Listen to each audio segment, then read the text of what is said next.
مرحبا بالجميع. مثل ما شفتوا أنا قمت بحذف البث الأخير اللي عملته من يومين بخصوص رد قصي بيطار على هيثم طلعت ورد هيثم طلعت على رد قصي بيطار، لأني وجدت بأنه البث طال زيادة عن اللزوم وتفرع إلى مواضيع ثانوية وفرعية لا علاقة لها بصلب الموضوع ولا علاقة لها بالأفكار الرئيسية التي طرحتها وناقشتها في البث، ففضلت اني احذفه. وبصراحه انا ما كنت ناوي احكي عن هذا الموضوع مره اخرى على الاطلاق، بس وردت تعليقات كثيره على القناه وعلى الفيسبوك تطالبني باعاده فتح الموضوع مره اخرى وبعمل مونتاج للبث السابق واعاده تحميله. بكل اسف انا حذفت البث نهائيا، ما عاد أقدر أعمل مونتاج، ووجدت بأنه تسجيل فيديو جديد رح يكون أسهل بكتير من عمل مونتاج للبث السابق نظراً لطوله، تقريباً كان 2 دقيقة. ففي هذه الجزئية سأتكلم باختصار وبتركيز على النقطتين اللي طرحتهم في البث السابق فيما يتعلق برد قصي على هيثم. النقطة الأولى هي مشكلة قصي في اللغة العربية. يعني لا يخفى على أحد بأنه اللغة العربية لدى قصي ركيكة، فلما عم يقرأ نصوص من كتب التراث أو تفسير المفسرين أو آيات من القرآن عم يرتكب أخطاء أنا برأيي ما لازم يرتكبها. وبكل أسف خصومه الفكريين إن صح التعبير يعني من رجال الدين من أمثال هيثم طلعت وغير هيثم طلعت عم يستغلوا نقطة الضعف عند قصي وعم بيردوا عليه بتهكم وسخرية منه ومن المحتوى اللي عم بيقدمه. طبعا دخل بعض المتابعين والمعجبين بقصي بيطار يعني ولاموني ليش أنا بنتقد قصي في هذا الموضوع، وادعوا بأنه اللغة ليس موضوع ذا أهمية، وبأنه الأهم هو إيصال الفكرة والمضمون، واللغة يعني موضوع ثانوي. أنا يعني أختلف معهم في الرأي جملة وتفصيلا. أنا شايف بأنك أنت لما بتعرض أفكارك فاللغة هي الأداة والوسيلة التي تعرض بها هذه الأفكار سواء بالقول بالكلام أو بالكتابة. ولما شخص مثل قصي بيطار يقدم نفسه على أنه ناقد لكتب التراث وناقد للتفاسير وناقد للفقه وناقد للقرآن الذي يؤمن ملايين حول العالم بأن فيه إعجاز لغوي وإعجاز بلاغي، فالمفروض أنه يكون متمكن من اللغة العربية ولا يرتكب مثل هذه الأخطاء التي تؤخذ عليه. فالموضوع يعني هو كل لا يتجزأ. يعني إن كان قصي يعني لديه حجة قوية ويتمتع بمنطق قوي ويجيد طرح المغالطات المنطقية وإلى آخره، فهذا لا يعني أن نتجاهل بأنه لديه ضعف في اللغة العربية، خاصة مثل ما أسلفت بأنه بيناقش في كتب التراث والفقه وتفاسير المفسرين اللي هم جهابذة في اللغة العربية.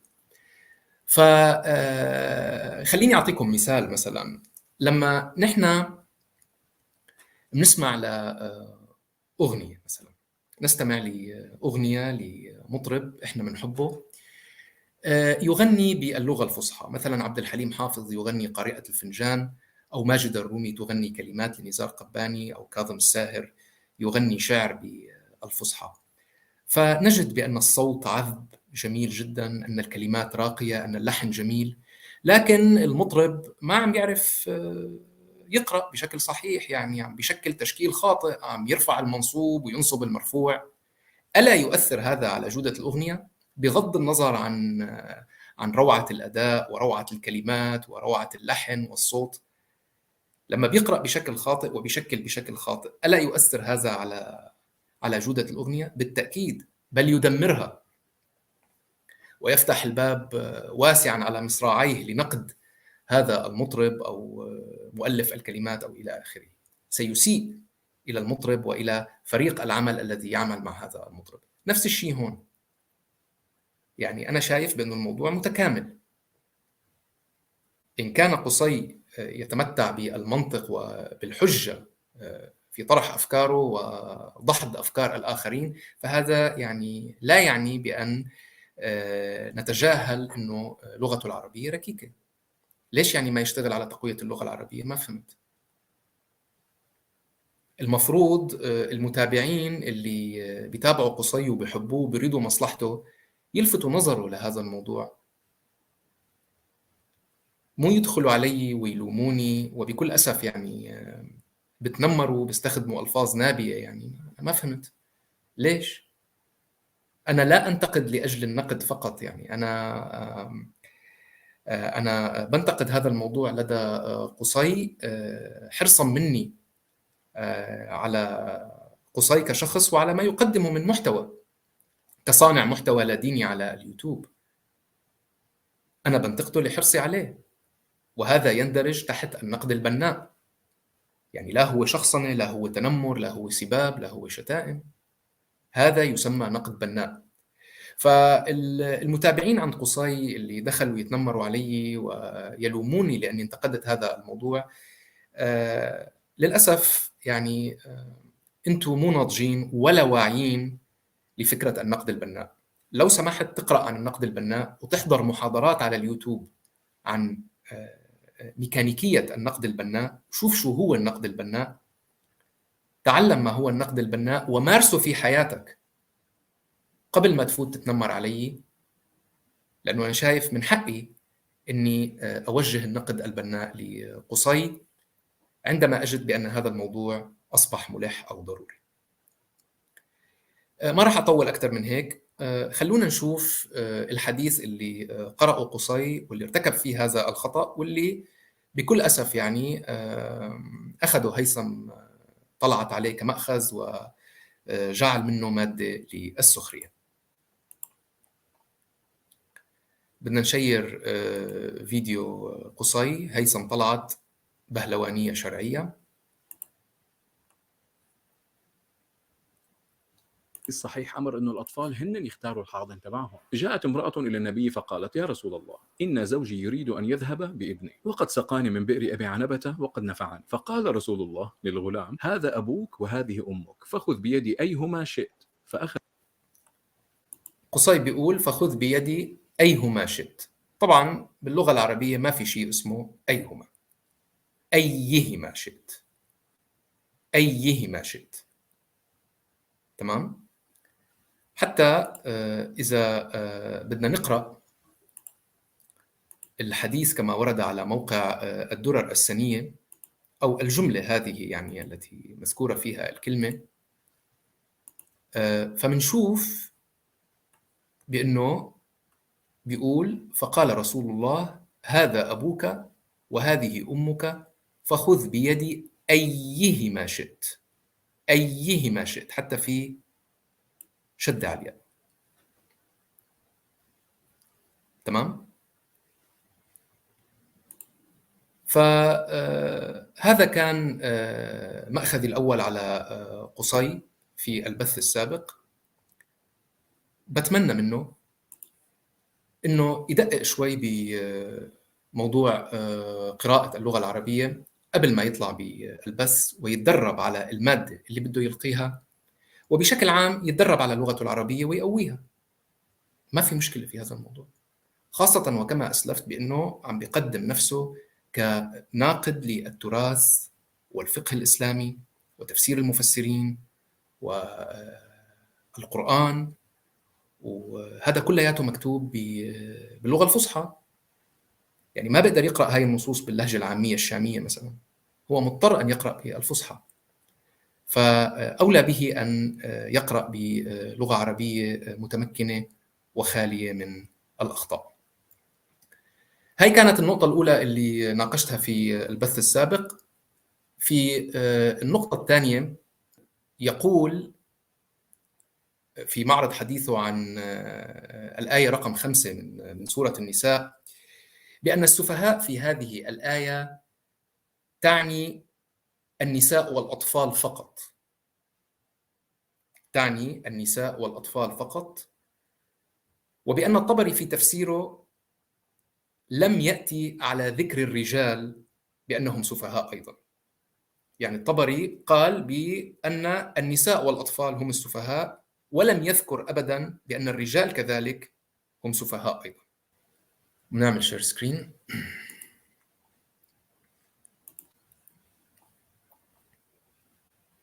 من دون الأطفال. طب ماذا عن الكلام الآخر اللي يبدو أنه هو جايبه أيضا من عند الطبري لما بيقول القول أن السفهاء هم النساء؟ هذا القول غير صحيح، بل المراد بالسفيه كل من لا يحسن التصرف في المال ذكرا كان أم أنثى. هذا الكلام مو كلام الطبري ولا موجود بتفسير الطبري. هذا الكلام هو الرأي الشخصي لصاحب المنتدى تبع إسلام سؤال وجواب، الشيخ السوري محمد صالح المنجد حفظه الله. لكن هيثم ما نرجع مرة تانية بنسمع للي ما انتبه. للناس اللي قالت أنه النساء هم السفهاء حصرا من دون الأطفال. طب ماذا عن الكلام الآخر اللي يبدو أنه هو جايبه أيضا من عند الطبري لما بيقول القول أن السفهاء هم النساء؟ هذا القول غير صحيح، بل المراد بالسفيه كل من لا يحسن التصرف في المال ذكرا كان أم أنثى. هذا الكلام مو كلام الطبري ولا موجود بتفسير الطبري. هذا الكلام هو الرأي الشخصي لصاحب المنتدى تبع إسلام سؤال وجواب، الشيخ السوري محمد صالح المنجد حفظه الله. لكن هيثم ما خبر يعني قصي بيقول بأنه الطبري لم يأتي على ذكر الرجال كسفهاء، وبأنه هذا كلام موقع الإسلام سؤال وجواب بإشراف الشيخ محمد صالح المنجد. الطبري جاء على ذكر هذا الكلام في تفسيره، ولم يكن فقط كلام موقع إسلام سؤال وجواب. وسنقرأ معا الآن من المصادر. خلينا نشوف تفسير سورة النساء للطبري، من يكون واضح الخط.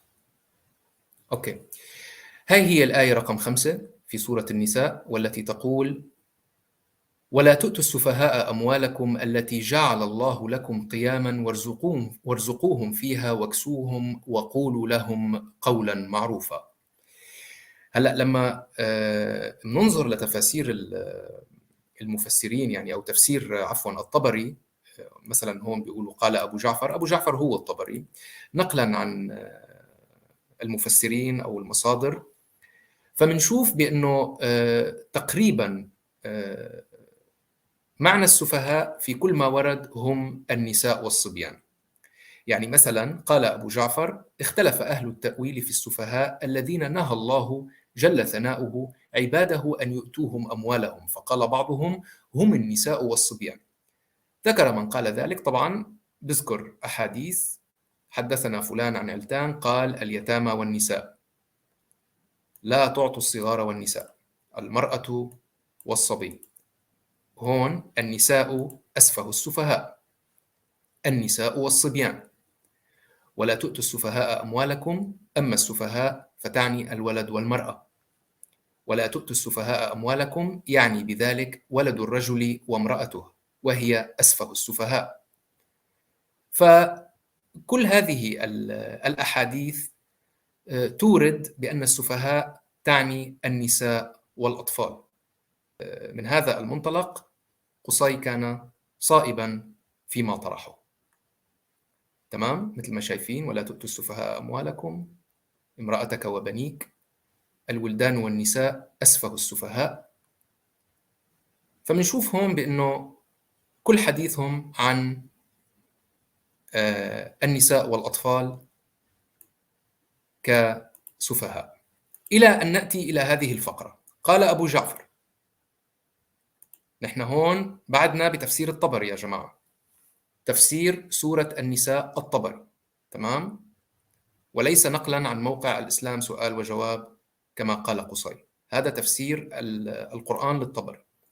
قال أبو جعفر: والصواب من القول في تأويل ذلك عندنا أن الله جل ثناؤه عم بقوله ولا تؤتوا السفهاء أموالكم، فلم يخصص سفيها دون سفيه، فغير جائز لأحد أن يؤتي سفيها ماله، صبيا صغيرا كان أو رجلا كبيرا ذكرا كان أو أنثى. إذن الطبري في تفسيره لهذه السورة ذكر أن الرجل الكبير الذكر يمكن أن يكون سفيها أيضا.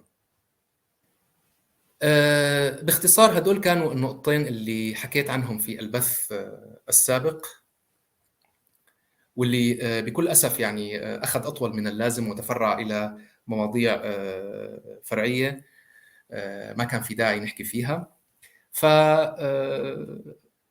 بناء على طلب المتابعين والمشاهدين اللي شافوا بأنه الموضوع مهم، أنا حبيت أحكي عن هذا الموضوع مرة أخرى ولكن باختصار. وللمرة الأخيرة يا جماعة، أنا لما بنتقد قصي فأنا بنتقده من محبتي لإله وحرصي عليه وحرصي على المحتوى اللي بقدمه، وليس بدافع الشخصنة ولا التنمر ولا النيل منه على الإطلاق. فبتمنى من قصي إنه يشتغل على موضوع اللغة العربية ويطور حاله، وإذا بده أي مساعدة فأنا جاهز يتواصل معي. أنا عملت مدرس للغة العربية لسنوات طويلة، وبكل تأكيد بقدر إني أساعده في تطوير لغته، والموضوع مو صعب على الإطلاق، أسهل مما بيتصور، ورح يلاقي في تطور وتحسن سريع. أما بالنسبة لموضوع إنه الطبري لم يأتي على ذكر الرجال كسفهاء، فيعني أنا وقعت بهذا الخطأ سابقا، إنه لما كنت أقرأ بموضوع يبدأ عادة باختلف أهل التفسير أو اختلف أهل التأويل، ما كنت أقرأ المصادر كلها. ثم اكتشفت لاحقا بأنه أي موضوع يبدأ باختلف أهل التفسير هو موضوع شائك، وفي أخذ ورد كثير في المصادر. فصرت أقرأ كل شيء كتب في هذا الموضوع من الألف إلى الياء، أحاول أني ألم بكل شيء لحتى لا يؤخذ علي بأني أغفلت نقطة ما ويتم الرد علي من خلالها. فبس هذا كل ما أردت أن أورده في هذه الجزئية، وأتمنى من قصي أنه يتقبل النقد البناء برحابة صدر، وأتمنى كذلك من متابعي أنه يتقبلوا النقد البناء برحابة صدر، لأنه في نهاية المطاف يصب في مصلحة قصي. في الختام وكالعادة، إن أعجبكم المحتوى فلا تنسوني رجاء من اللايك والسبسكرايب. طابت أوقاتكم بكل خير، وإلى لقاء قريب.